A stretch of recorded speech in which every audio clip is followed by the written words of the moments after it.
നമസ്കാരം. മലയാളി വാർത്തയുടെ പ്രിയപ്പെട്ട പ്രേക്ഷകരെ, കഴിഞ്ഞ ദിവസം തിരുവനന്തപുരം തിരുവല്ലത്ത് ഒരു നടുക്കുന്ന അപകടം സംഭവിച്ചിരിക്കുകയാണ്. തിരുവല്ലം ബൈപ്പാസിൽ റോഡ് മുറിച്ച് കടക്കുമ്പോൾ ബൈക്ക് ഇടിച്ച് വയോധികരായ സഹോദരിമാർക്ക് ദാരുണാന്ത്യം.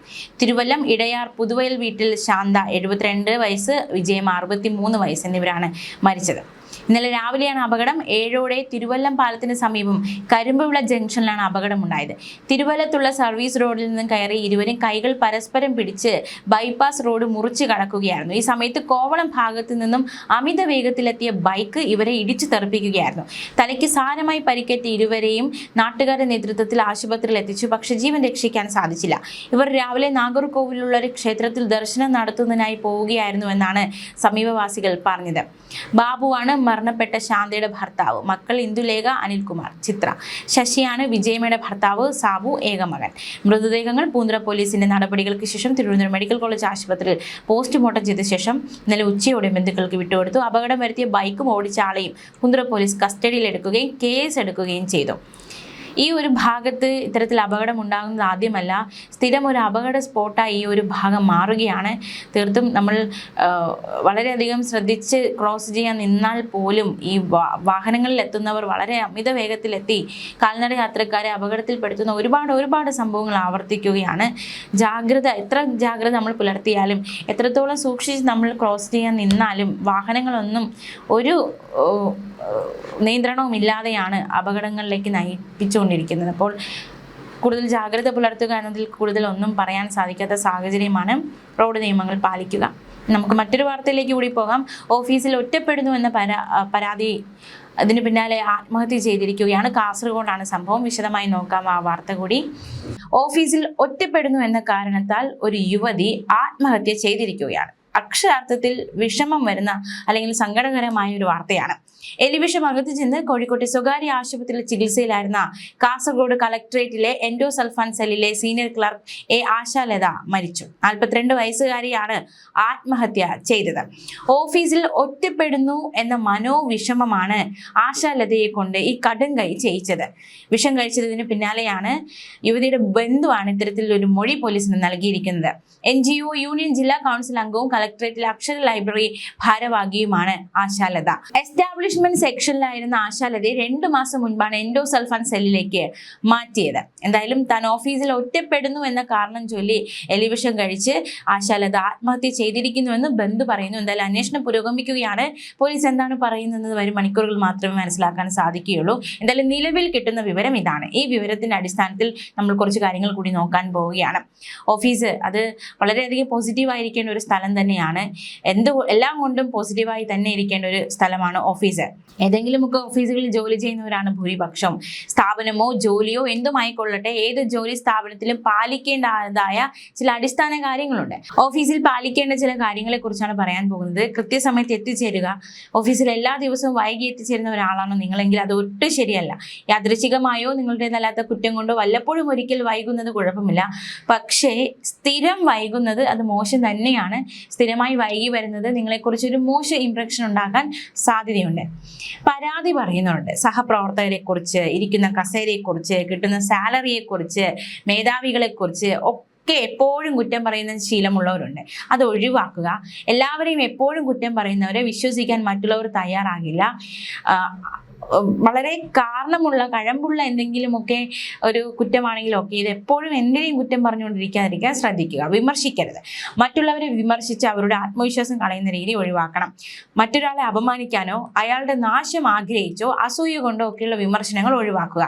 നിങ്ങളുടെ ടീം ലീഡറിനെയോ ബോസിനെയോ ഒക്കെ വിമർശിക്കുന്നത് കൊണ്ട് എന്തെങ്കിലും നേടാൻ സാധിക്കുമോ? ഇല്ല. എപ്പോഴും മുഖത്തൊരു പുഞ്ചിരി ഉണ്ടാകണം. ഏതൊരാളുടെയും ഉത്തരവാദിത്വം അയാളെ ഏൽപ്പിച്ചിരിക്കുന്ന ജോലി ചെയ്യുക എന്നതാണ്. അതിനാണല്ലോ ഓരോരുത്തരെയും നിയമിച്ചിരിക്കുന്നത്. അതിനുള്ള വേതനം നമ്മൾ കൈപ്പറ്റുന്നതും അതിനാണ്. അപ്പോൾ ഔദാര്യമായി ചെയ്തു കൊടുക്കുന്ന മറ്റൊന്നും വേണ്ട. ഏൽപ്പിച്ചിരിക്കുന്ന ജോലി ചെയ്യുമ്പോഴെല്ലാം സന്തോഷത്തോടെ ചെയ്യുക. മുഖത്തൊരു പുഞ്ചിരി എപ്പോഴും ഉണ്ടാകണം. മാത്രമല്ല, തെറ്റ് പറ്റുന്നത് മനുഷ്യ സഹജമാണ്. പക്ഷെ പലരുണ്ട് ആ തെറ്റ് സമ്മതിക്കാൻ തയ്യാറാകില്ല. മാത്രമല്ല, ആ തെറ്റ് സഹപ്രവർത്തകരുടെ മേൽ ചുമത്താൻ ശ്രമിക്കും. ഇത് രണ്ടും ശരിയല്ല. സഹായ മനസ്കത കൊണ്ടോ അല്ലെങ്കിൽ മറ്റേതെങ്കിലും കാരണങ്ങൾ കൊണ്ടോ സഹപ്രവർത്തകർ ചെയ്യേണ്ട ജോലി നിങ്ങൾ ഏറ്റെടുക്കരുത്. ആദ്യ തവണ അത് 2 കൂട്ടർക്ക് സന്തോഷപ്രദമായി തോന്നും. പിന്നീട് ആ സന്തോഷം നഷ്ടപ്പെടും. ആദ്യം നിങ്ങൾ ആ ജോലി ചെയ്യാൻ സന്നദ്ധത കാണിച്ചത് കൊണ്ട് പിന്നീട് പലപ്പോഴും അത് ചെയ്യാൻ നിങ്ങൾ നിർബന്ധിതരാക്കപ്പെടുകയും ചെയ്യും. മാത്രമല്ല, ശ്രദ്ധിക്കേണ്ട മറ്റൊരു കാര്യം, ഓഫീസിലെ സഹപ്രവർത്തകരോട് എല്ലാവരോടും വീട്ടിലെ വിശേഷം പങ്കുവയ്ക്കേണ്ടതില്ല. ചിലരിലെ ഓരോ ദിവസത്തെ വിശേഷങ്ങൾ വള്ളിപുള്ളി വിടാതെ ഓഫീസിൽ പങ്കുവയ്ക്കാറുണ്ട്. അതത്ര നല്ല ശീലമല്ല എന്നാണ് വിദഗ്ധരടക്കം പറയുന്നത്. എല്ലാവരോടും അത് എല്ലാം പങ്കുവയ്ക്കേണ്ടതില്ല. അപവാദം പറയരുത്. മറ്റുള്ളവരെ കുറിച്ച് അപവാദം പറയാനുള്ള വേദിയല്ല ഓഫീസ്. മറ്റുള്ളവരെ കുറിച്ച് അവരുടെ കുറവുകളെയോ പോരായ്മകളെ കുറിച്ച് ചർച്ചയും വേണ്ട. രഹസ്യ ബന്ധങ്ങൾ സ്ഥാപിക്കരുത്. തെറ്റായ വ്യക്തിബന്ധങ്ങളും ശാരീരിക തൃഷ്ണകളും ശമിപ്പിക്കാനുള്ള സ്ഥലമല്ല ഓഫീസ്. അത്തരത്തിലുള്ള ബന്ധങ്ങളിലേക്ക് പോകുകയോ അത്തരത്തിലുള്ള ബന്ധങ്ങൾ ഓഫീസിൽ സ്ഥാപിക്കുകയോ മുന്നോട്ട് കൊണ്ടുപോകുകയോ ചെയ്യരുത്. വ്യക്തിപരമായ കാര്യങ്ങൾക്ക് വേണ്ടി ഓഫീസ് സമയം പാഴാക്കരുത്. ജോലി സ്ഥലത്ത് ജോലിക്കായിരിക്കുന്ന മുൻഗണന. അനാവശ്യമായ ഫോൺ കോളുകൾ, ചാറ്റിംഗ് ഇതൊന്നും ഓഫീസിൽ പാടില്ല.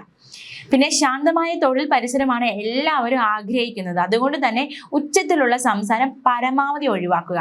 കാരണം നമ്മളുടെ ഓഫീസാണ്, ഓഫീസ് സ്പേസ് ആണ്. അവിടെ നമ്മൾ ഉച്ചത്തിലിരുന്ന്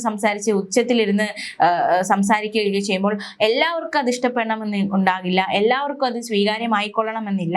അത് ഇഷ്ടപ്പെടാത്തവരുണ്ടാകും. പക്ഷേ നമ്മളുടെ മുഖം മുറിക്കേണ്ട അല്ലെങ്കിൽ പറഞ്ഞ് വഷളാക്കേണ്ട എന്ന് കരുതി പലരും അത് ചിലപ്പോൾ പറയാൻ പോലും മടിക്കാറുണ്ട്. അതുകൊണ്ട് താഴ്ത്തി സംസാരിക്കുക, ഉച്ചത്തിൽ സംസാരിക്കാതിരിക്കുക, മറ്റുള്ളവർക്ക് ശല്യമാകുന്ന രീതിയിൽ സംസാരിക്കാതിരിക്കാൻ നമ്മൾ പ്രത്യേകം ശ്രദ്ധിക്കണം. ഓഫീസ് എന്ന് പറയുമ്പോൾ എത്രയൊക്കെ പറഞ്ഞാൽ അതൊരു പൊതുവിടമാണ്. പൊതുവിടത്ത് പാലിക്കേണ്ട പല കാര്യങ്ങളും ഈ ഓഫീസിൽ നമ്മൾ പാലിക്കേണ്ടതായിട്ടുണ്ട്. ആരെയും അപമാനിക്കരുത്. ജോലി സ്ഥലത്ത് ലിംഗം, നിറം, ജാതി എന്നിവയുടെ പേരിൽ ആരെയും അപമാനിക്കരുത്. അതുപോലെ കൈകളുടെ ചലനവും സ്ഥാനവും ശ്രദ്ധിക്കുക. തൊട്ടും തലോടി സഹപ്രവർത്തകരോട് സംസാരിക്കേണ്ട യാതൊരു ആവശ്യവുമില്ല. മാത്രമല്ല ഓഫീസിലെ ചില സാധനങ്ങൾ ചിലപ്പോൾ നിങ്ങൾക്ക് വ്യക്തിപരമായി താല്പര്യമുള്ളവയായിരിക്കാം. അതൊന്നും നിങ്ങളുടേതല്ല എന്ന് മനസ്സിലാക്കണം. അതുകൊണ്ട് അതിൽ ഒരു സാധനം വേണം അല്ലെങ്കിൽ ഓഫീസിൽ ഈ സാധനം വേണമെന്നും വാശി പിടിക്കാതിരിക്കുക. നിങ്ങളുടെ നേട്ടങ്ങളെ പൊടിപ്പും തൊങ്ങലും ചേർത്ത് അവതരിപ്പിക്കരുത്. അതുപോലെ എന്നെക്കൊണ്ട് അതിന് കൊള്ളില്ല എന്ന് മറ്റുള്ള അപകർഷതയും പ്രകടിപ്പിക്കരുത്. ഓർക്കുക, ശ്രദ്ധിക്കുക, ഓഫീസിലുള്ള എല്ലാവരും നിങ്ങളുടെ സുഹൃത്തുക്കളല്ല. സുഹൃത്തുക്കളായി കാണേണ്ടവരെ സുഹൃത്തുക്കളായി കാണുക. കൊളീഗ്സായി കാണേണ്ടവരെ കൊളീഗ്സായി മാത്രം കാണുക. അതിനപ്പുറത്തേക്ക് ബന്ധങ്ങൾ സ്ഥാപിക്കാൻ ശ്രമിച്ചാൽ, അത് ഈവൻ ഫ്രണ്ട്ഷിപ്പാണ് സ്ഥാപിക്കാൻ ശ്രമിക്കുന്നതെങ്കിൽ പോലും പലപ്പോഴും അത് എല്ലാവർക്കും അത് ഫ്രണ്ട്ഷിപ്പായി തോന്നണം, അല്ലെങ്കിൽ എല്ലാവർക്കും അത് നമ്മളുമായി ഫ്രണ്ടാകാൻ അല്ലെങ്കിൽ ഫ്രണ്ട്ഷിപ്പ് കാത്തുവെക്കാൻ താല്പര്യം ഉണ്ടാകണമെന്നില്ല.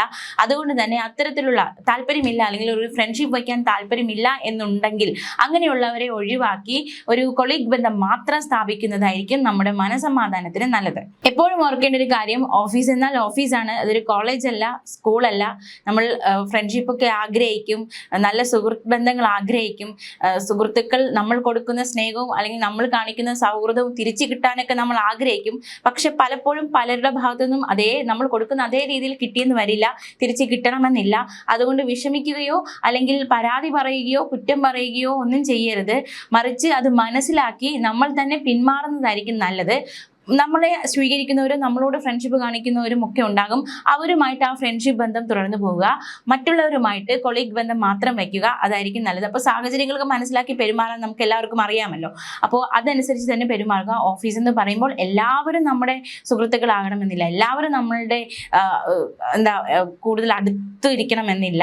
അപ്പോൾ ഓഫീസിൽ സുഹൃത്തുക്കളായി കാണേണ്ടവരെ സുഹൃത്തുക്കളായി കാണുക, കൊളീഗായി കാണുന്നവരെ കൊളീഗായിട്ട് കാണുക. അതൊരു വരമ്പുകൾ വയ്ക്കുന്നത് എന്തുകൊണ്ടും നല്ലതായിരിക്കും. അപ്പോൾ ഏറ്റവും പ്രധാനം, ഓഫീസിൽ ഏറ്റവും പ്രധാനം, നമ്മൾ വരുന്നത് ജോലി ചെയ്യാനാണ്. ജോലി എടുക്കുക, സാലറി വാങ്ങുക, നന്നായിട്ട് നമ്മുടെ 100% ജോലിയിൽ മാത്രം നൽകി ശമ്പളം വാങ്ങുക, പോവുക. മറ്റ് ഒരു പോസിറ്റിവിറ്റിയൊക്കെ നിലനിർത്തേണ്ടത് അത്യാവശ്യം തന്നെയാണ്. അതിനുവേണ്ടി സഹപ്രവർത്തകരുമായി നല്ല രീതിയിൽ ഇടപഴകേണ്ടതും അത്യാവശ്യം തന്നെയാണ്. പിന്നെ നമ്മളെ വില കുറച്ച് കാണിക്കുന്നവരെ തീർത്തും അവഗണിക്കുക. ന്യൂസ് ഡെസ്ക് മലയാളി വാർത്ത.